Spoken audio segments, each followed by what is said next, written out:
જંબુસરમાં 2 દિવસ પહેલા જ રખડતા ઢોરે એક વિદ્યાર્થીની ઉપર હુમલો કર્યો હતો, જે ઘટના બાદ નગરપાલિકાએ રખડતા ઢોરો પકડવાની શરૂઆત કરતા ઢોર માલિકોમાં ફફડાટ ફેલાયો છે।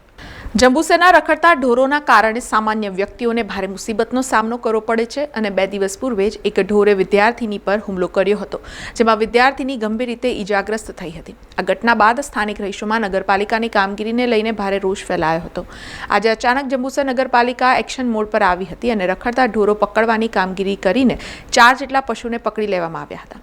નગરપાલિકાની આ કામગીરીના પગલે ઢોર માલિકોમાં ફફડાટ જોવા મળ્યો હતો। જંબુસર નગરપાલિકાના કર્મચારીઓએ રખડતા પશુઓને ઝડપી પાંજરાપોળ ખાતે મોકલી આપ્યા હતા।